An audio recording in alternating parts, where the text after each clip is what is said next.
tired from there, so I just go back and eat lunch. Okay, It's a good deal. let's go ahead and get started. So I'm Steve Borst. I'm the board chair. I'd like to call the meeting to order. Going to do a roll call. Okay, I think I'm here. Bob Brown's not here. Jackie, Here. Linda, Here. Scott, Amy. Here. And Jane. Here. Okay. All right. We're going to go out of order for a moment or for a little bit. I'd like to introduce Jane Sandberg. She's our newest board member. I'd like to welcome you aboard. And if you'd like to tell us about yourself and all that for a couple minutes or whatever you're comfortable with. So. Yeah, sounds good. Thank you so much. I'm really glad to be here. My name is Jane Sandberg. I used to work at LBCC as a librarian. Now I work remotely for Princeton University Library doing library IT for them. But I get to stay here and travel to New Jersey just once a year, so it's a pretty nice deal.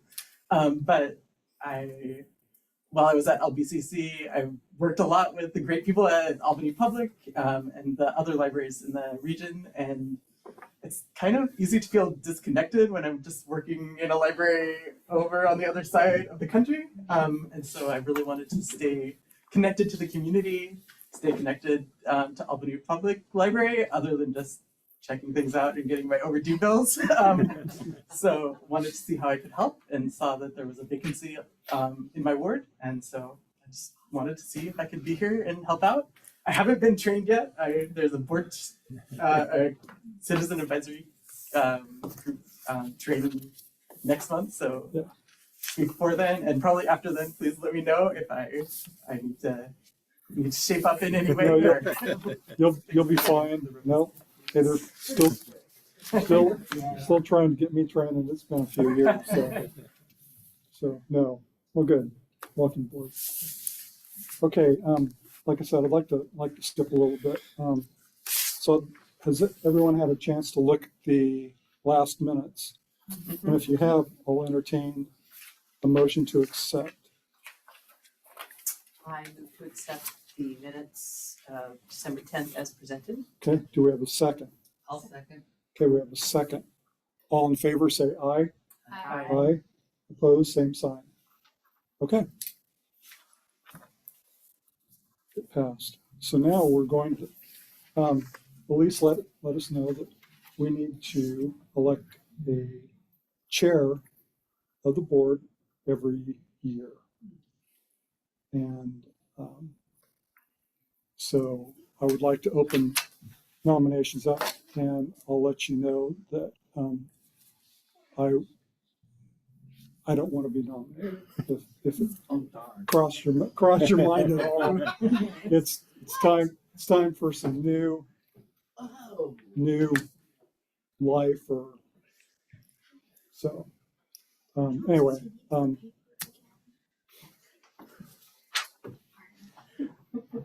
I'd like to open the floor to nominations for board chair.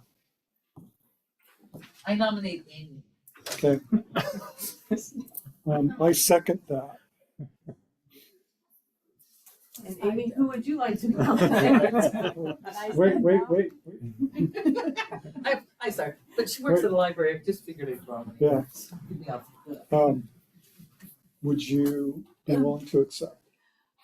Yes, if everyone has grace for a little bit while I Well, relearn Robert's rules, because it's been a while, but yeah.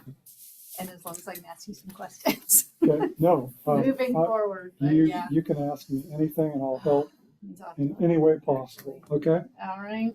Okay. So we have a nomination of Amy Roberts for the board chair. Okay. All in favor? Oh, I'm sorry. Need a second. I'll second it. Okay, we have a second. So all in favor, say aye. Aye. Opposed? Same sign. I was waiting for you to say no. Well, thank you. Thank you. So as of I guess next month, right? Yeah. You can, Okay. you're the board chair. And like I said, you can. All right.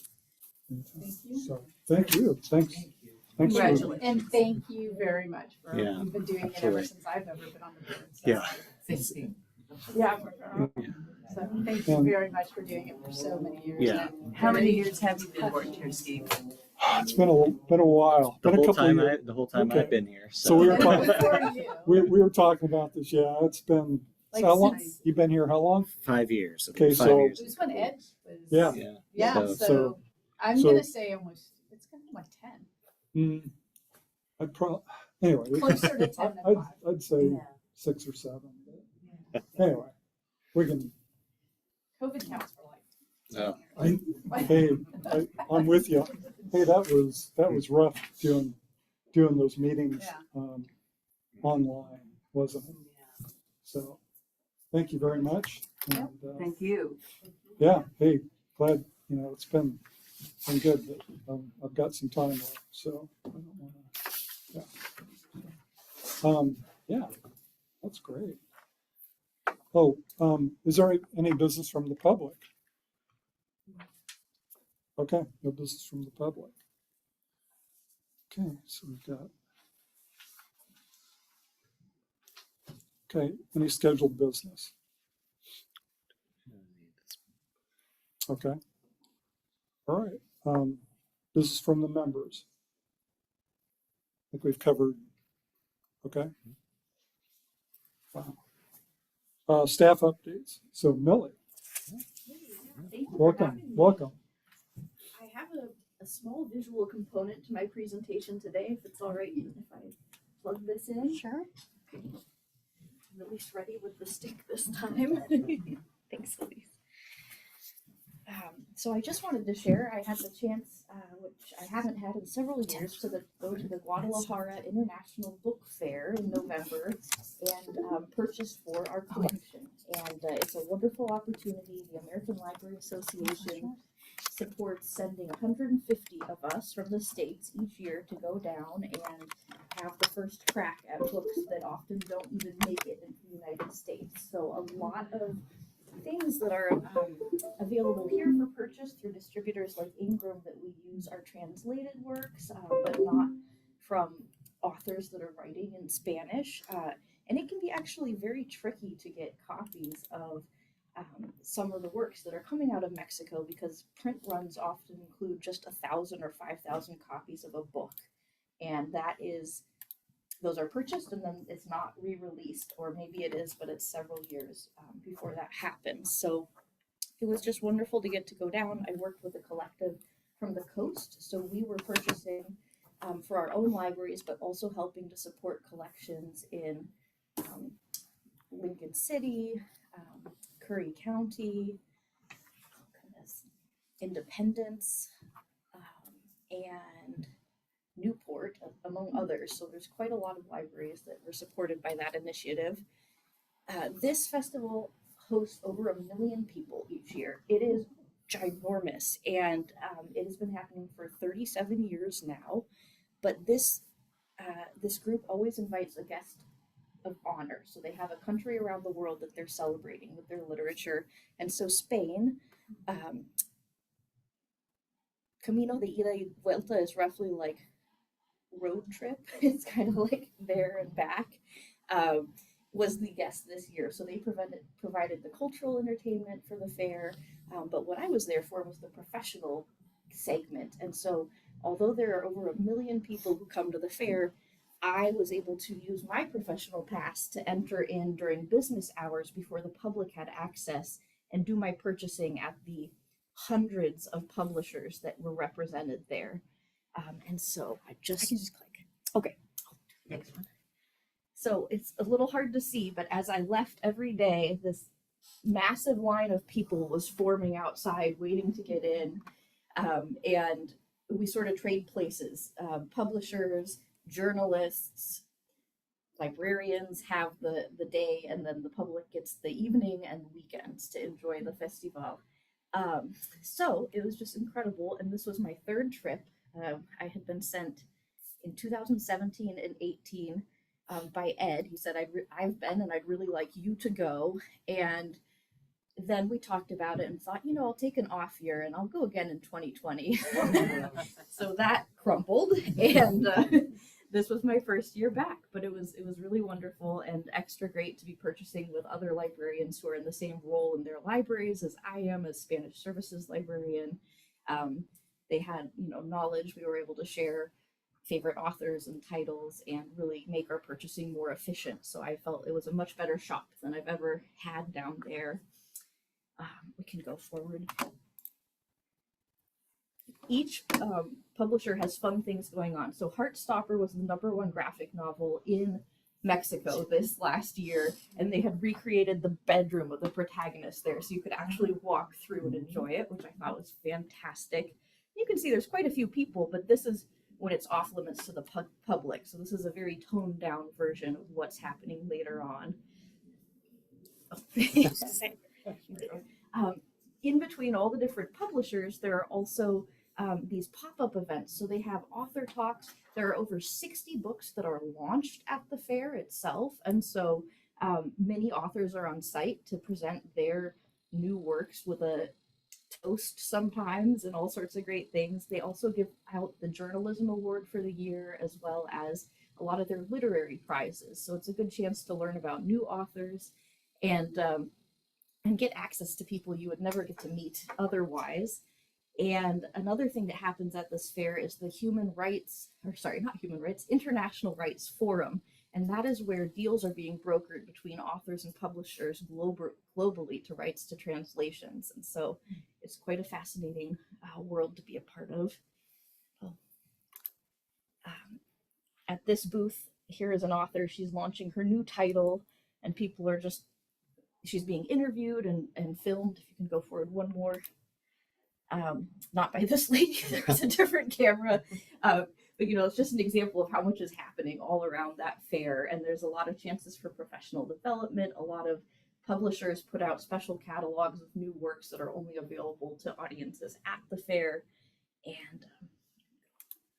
And we worked with a team. This is Star Khan. She is a former Oregon Library Association president, and she was part of my purchasing collective. These are two members of the distributor who worked with us, so they mail everything back for us. We are not able to physically haul it in backpacks, and so they help with that kind of getting materials. But I also really like this booth, how they have all their work stacked, and there are just rows and rows and rows of things to see, but they're divided by domestic publishers being anything out of Mexico, and then international. And this is where Mexico buys its books in German and French and all of the other languages.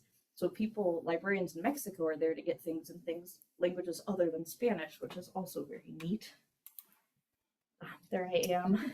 This is Win Book, and this is one of the more bargain-friendly places. So when we were doing purchasing for libraries that have very small budgets, we started out in some of these places to get as much as we could on the themes and subjects that they were requesting before going on to more expensive vendors. But it was just an absolutely great chance to see a lot of new works for me. And we should be getting our books in February. They'll be arriving at the Driftwood Public Library in Lincoln City, and I'll be heading out to go pick them up and then bring them back. And yeah.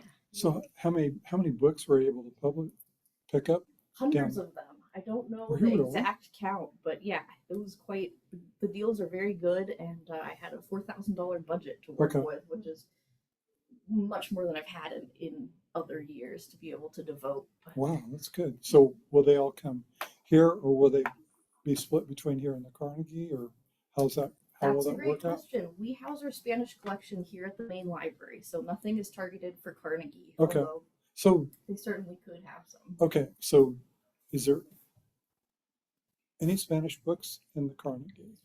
The only Spanish books at Carnegie are bilingual books for children. So there are some Okay. that are ordered. Spanish is available on the shelves, but there isn't a designated collection, and I don't believe there are any materials for adults over there in Spanish. Okay. We don't have staffing, unfortunately, to staff Spanish speakers down there, and Okay. so it makes it hard to help people with card registrations and things like that. Okay, so there's no thought Okay, yeah, Not at this Yeah, time, but I okay, like your thinking a lot. yeah, yeah, okay, thank you. Of course. One of the publishers or editoriales that is at the event is Editorial Artes de Mexico, and they work with a collective of indigenous artists and authors from around all of Mexico to bring their books and publish them so that they're available. And I just really like this axolotl statue, especially, but it's a great example of just the pop-up stores that you see around there and some really unique items. Unfortunately, I'm not really able to buy from this vendor because they have these beautiful art books, but they are not sturdy. And when we've tried to circulate them in the past, after a couple of uses, they start to disintegrate. But they're still very neat to peruse. And, that is my last picture. But there's so much to talk about with that event, and I feel like I must be missing some things. But does anyone have any questions about what that process is like? I have a lot of questions, but I'm trying to think of like, One challenge about this purchasing trip is cataloging of items, and I just wanted to give Jane some kudos because in past years she had done some helping of Lynn with cataloging some of these materials so that they could be usable here for patrons if there wasn't a good MARC record. She was able to help with that, and so thank you very much for that. And Lynn and I are strategizing how to get those done this year. So if you get a phone call from us, please feel free to ignore it. But thank you so much for helping with that vision. Happy to do it. It's so fun to see the cool things. I'm wondering, were there any highlights for you of things you brought back?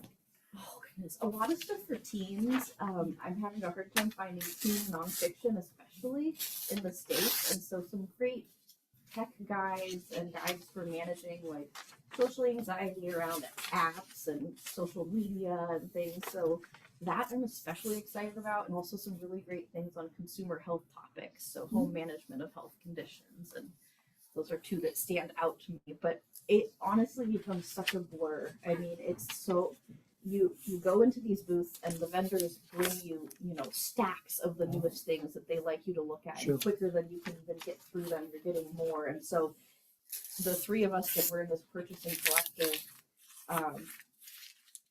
kind of were able to split it in thirds and start to dig in. Some of us would be looking at Ingram to see if this was something we could get with a discount in the United States. We wanted to prioritize things we couldn't get here or couldn't get a discount on. But yeah, I'm excited to see the books because I have forgotten so much of what it is that I have actually purchased. But, we strategize before going down and have lists of topics that we're specifically interested in and collection gaps that we're looking to fill that, I've spent years looking for some topics here without any success. And so getting to fill that gap or get something that's more current than 15 years old on a topic that is evolving and new information is being discovered about was very satisfying. so it sounds like you were able to get books that were kind of across the board from like picture books all the way through to adult fiction and nonfiction and everything. But you don't get a list of like, these are the books that are going to be available to you. So you don't really have any idea until you get there. Exactly what, okay. I can be scoping out publishers that are in Mexico and see what their highlights are or things that have just dropped. But it's so expansive what's available that there's not a great way to see the breadth or scope of what's actually there to be had until you are on the scene. And we do purchase over several days. I mean, it takes many days to get through all of these different booths. And what is nice is that it gives us a chance to go back to our hotels and spend some hours processing what we purchased and strategizing, okay, what are my gaps still? What haven't I checked off the list? And bringing in Excel spreadsheets with different categories and checking boxes furiously as we go was a big part of that process. So you're able, I mean, if you could get the funds up here, you could conceivably purchase from some of these folks, when you get home or whatever, right? Or anytime, right?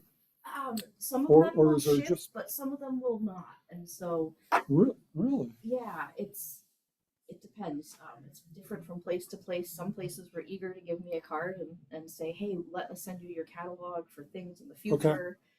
So I was able to make some connections like that, but a lot of things are just available domestically. Wow. Part of that is the runs of items, and that if not a lot are published, they're That's not what as you're eager saying. for things. Some of the runs are really small. Yeah, I mean, 1,000 copies of a book is like nothing. Wow. Right. And there's just not as much financial support of the publishing industry, I guess, in Mexico. Okay. But you would think getting more consumers in the States to buy them would Right. be one way to ramp that up. Right. So I see more things available through, Penguin Random House in Sure. Spanish than I do through, Oh, do you Mexico. really? Yeah. So right offhand, you and do you know how many books you have in circulation, Spanish books in circulation right off? We have roughly 3,000 unique titles Okay. in Spanish. Okay. So So 3,300 maybe now. okay. So like But it's about 1.5% of our collection overall, and that's roughly reflecting the language demographics of Albany and how many residents, don't speak English. Most Okay. most are bilingual if they Sure, speak sure. Spanish, but there is still a few percentages that are only Spanish speakers, and that's where our English learning collection is super helpful. We have a lot of materials to support learning English and support citizenship pursuits and things. Uh-huh. So is it increased? Has it increased over the years? Yeah. The titles, when I took it over, we had 2,000 individual titles, so that's 150% of the collection, and circulation has gone up, but there are trends over time, and sometimes there are dips and increases. Sure. The interesting challenge of working with a Spanish speaking audience is a lot of those patrons are here for a bit in Albany and then move on to another job opportunity. So there's sort Okay. of this constant rotating usership of the collection. Okay.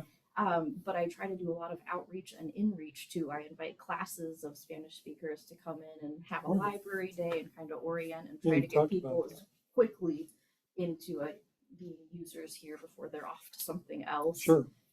But there are lasting relationships over time, and users that have been here borrowing in Spanish for the whole 8 years that I've been here. Okay. So in your dreams, I mean, you said you've got like 3,300. In your dreams, what's that number look like? If you had one. Sorry to put you on, No. sorry to put you on the That's spot. No, it's a great question. At this point, we are hitting shelf capacity in the Spanish Okay. area. Okay. I think maybe 4,000 would be kind of a top title goal for me. Okay. But I wouldn't say we couldn't use a few more. And my goal and challenge is to increase circulation to where more of the items aren't on our shelves here, because we can house more materials if more things are out at the public. And so that is a big goal for me, and something that I spend a lot of time trying to be conscious of and strategize. Okay. But that's a great question. Well, anyway, thanks.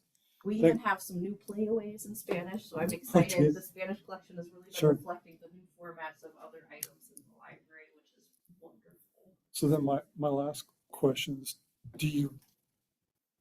I get the impression you get a lot of use of the collection. Is that Yeah, Is I that would say right? so.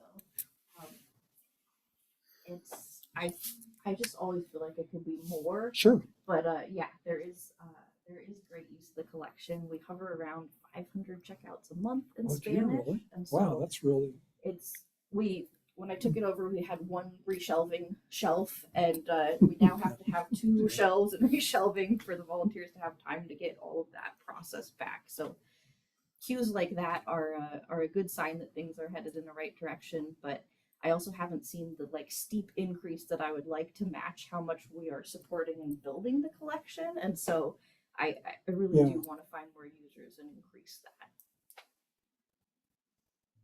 well. Thanks. Yeah. If anyone ever has an idea for me for a place to go do some outreach, I love going out to new spots and letting people know what we have going on here. Sometimes I meet Spanish speakers in Albany and they have never heard of the library. The concept of a library in Mexico, in particular, is very different than here. When I lived in Mexico as a kid, we were looking at much more academic libraries. Even in the public library, it was more academic, and there was very limited offerings for kids. And some libraries would require like a subscription fee to belong to them, and so often I'm not introducing only our library, but the concept of what is a public library and that you are a taxpayer and that, Right. you know, this is resources that already belong to you, and trying to invite people into that, which is really cool. But I still hear a lot of Spanish speakers refer to us as la libreria, which Okay. is the word for bookstore, but it sounds like library. Biblioteca sounds much different than library, and librerias, of course, cost money. They're bookstores where you pay for books, and so when people hear we have a libreria, they're not inclined to think they can go get a free book for checkout. Oh, wow. Yeah. So they're really vastly different. Yes, That's too bad. I mean, it is. There is more and more development of public libraries that are more similar to the models here, but some of the best public libraries in Mexico are actually Benjamin Franklin libraries, which are supported and sponsored by the United States and bring like a more typical public library model down to Mexico. But they're rare. Not even every state has one. So, Have you done, because you're saying that you wanted some ideas for outreach and stuff, Yes. because I know obviously there's a lot of Spanish speakers in the schools, and like, do you, and I know you already work with the schools and things like that, but has there been any, I don't know, like going into some of the Spanish only classes or anything to, you know, let them know that yes. this is available? Because I'm always shocked at how many students don't know that they can come to the public library, and unfortunately a lot of them can't get here, but I try to go out to bilingual and immersion classrooms. Sometimes teachers send me a request, but other times I do just reach out and say, hey, is there anything we could do for you guys? Could I come in and give my spiel? I will bring maybe a little puppet show and read some stories and send some information home so that it gets passed on to the parents that we are available here too. And that's been especially successful at kind of the preschool level. yeah, I was where gonna users say, because the really preschool early- at South Shore and stuff, like they Yes. could definitely, and Waverly, and but that is an excellent thought. And one thing I'd like to do more of that I haven't done in the past is like go out to assemblies and try to reach whole schools. It's really, I'm torn about being out of the building versus in the building because of our limited Spanish speaking staff here. I love going out into the community, inviting people to be here, but then I'm cognizant that I'm not here to serve them in Spanish. And so in that way, sometimes I feel like I should spend all of my hours here, but I would love for us, we have Felipe Marquez, who is our circulation head, and he is fluent native speaker of Spanish, and he's absolutely wonderful. But you know, if either one of us is gone, then it's like there's no one to help you, and so I don't want to invite you to come to a place where you won't get that assistance. But I think, you know, the goal, we've many times made it a goal in our hiring practice to encourage Spanish-speaking applicants, and there's not always a huge return on that, but the effort is being made, certainly. No, I was just always surprised, because like in the high school, like I'm shocked at how many Spanish speakers are constantly just in the library all day. Yes. And which is fantastic. And yes, I feel bad because sometimes I can help them and sometimes it's harder, but yeah, because I'm like, that would be really amazing even at the high school level to, because we're growing our Spanish collection, but it would be great for them to know. And so this is something starting tomorrow. I can tell them, I'm like, hey, there are like 3,300 books that, you know, Yes, you can please go do. and we're trying to get more of like the textbooks that they have to read in Spanish as well. And so, That's very cool. oh, like the novels, Kids sorry, learn not like the English so textbooks, fast, the but there's novels. always a learning curve, and to be missing really foundational education while that period is happening And then is to be like, hey, read Lord of the almost Flies. irrecoverable. Yeah, and that is something we try to do, is have lots of copies of books that kids might be reading in English or adults in college classes that they can read in Spanish just to get a deeper comprehension.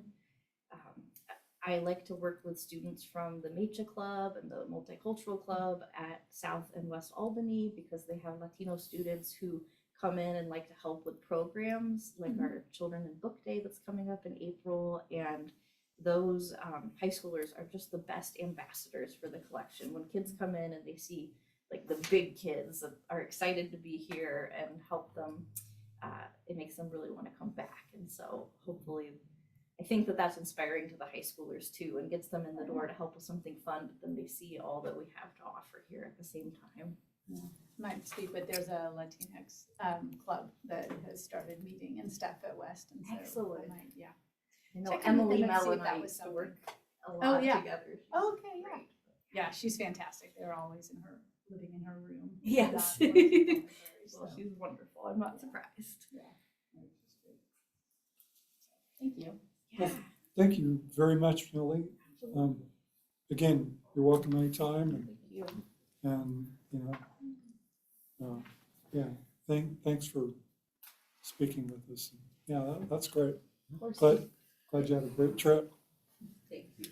If anyone is a Spanish speaker or has friends who are, on the 15th of February, we're going to have a special author talk by a charro who is quite old, and he has written a book of 1600 charro proverbs. And these are horsemen who work, you know, we can think of rodeo people sort of, but it's a deep tradition of saddlery and other concepts around horse and agriculture. And so he wrote a book on charreria, which is the art of being a charro, and it has a lexicon of 1,200 words that so many of them are not, like, might be in common usage, but people don't know the etymology of how they started. And like the 1600 charro proverbs, which are these pieces of wisdom that's used by that group of specialists. And so I'm very excited to have him here on February 15th at 2 p.m. And he will be sharing his book, which is actually a leather-bound book because he is a saddle maker. So he produced just a glorious, glorious book.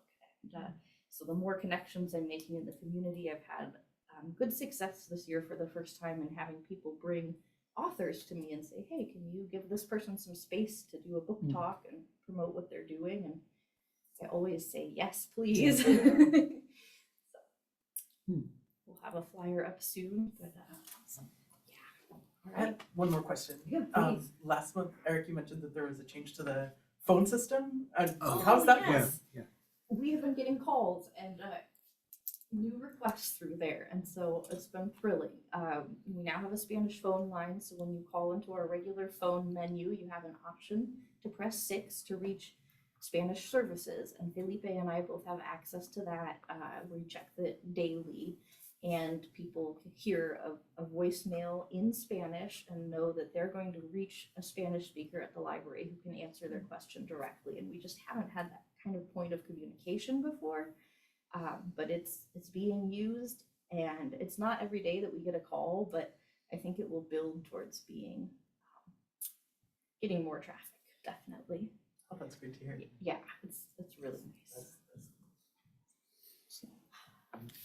And I will say real quick that a couple weeks ago, somebody sent a letter to the city manager's office complimenting our Spanish language collection. So that was, it's pretty rare that you get compliments directly to the city manager. But yeah, this patron was very impressed by the collection. So it was all Millie. So yeah. Thanks for sharing.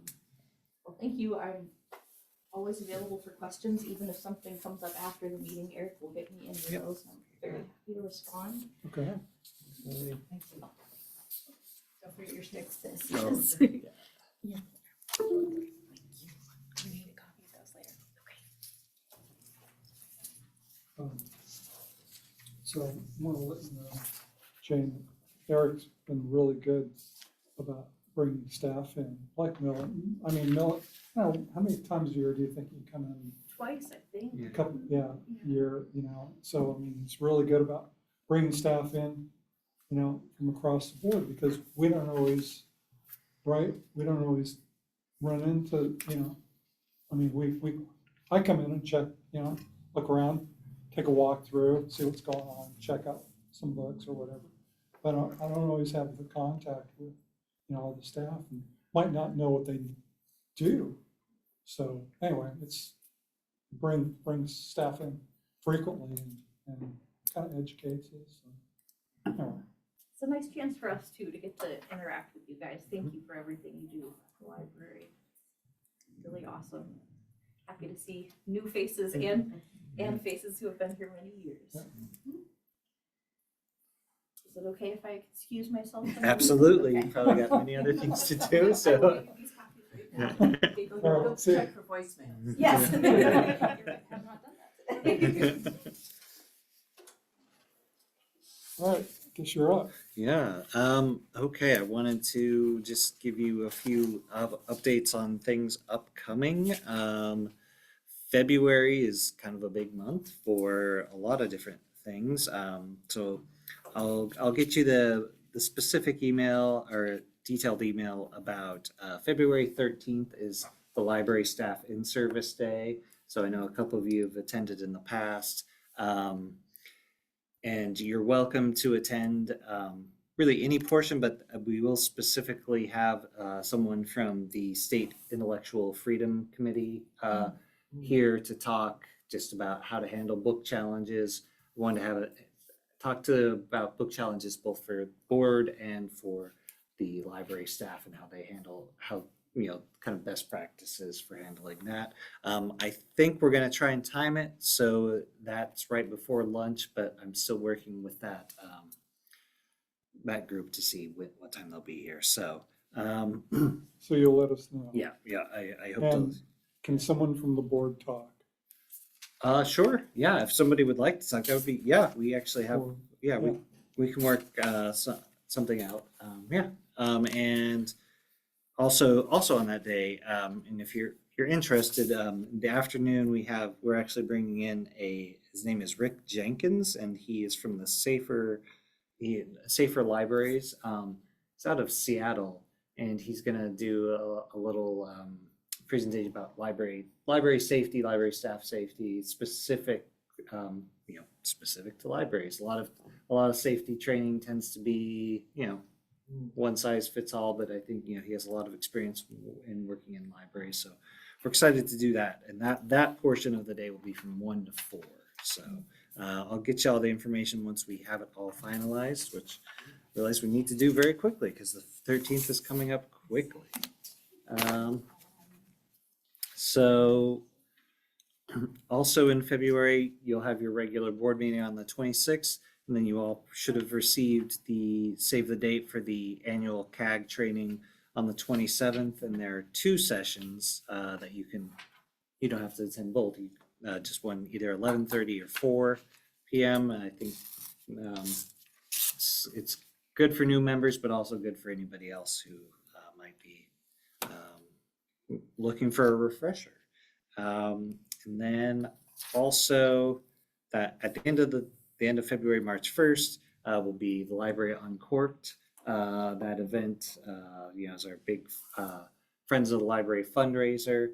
They will be, tickets should be on sale starting this Saturday on February 1st. I can send out that information when we have it. And also, What was that date again? the actual event is March 1st, Saturday, March 1st. Yes, and it's a really good time.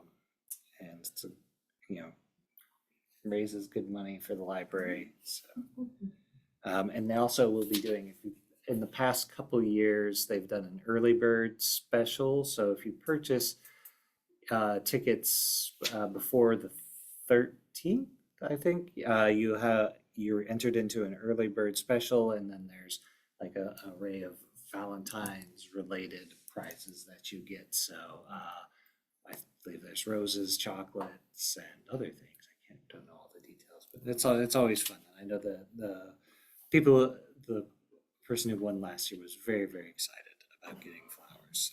So and then starting February 1st, we'll kick off our new our second Tiny Art program. If you remember last year, we had the Tiny Art down where the TV screen now is.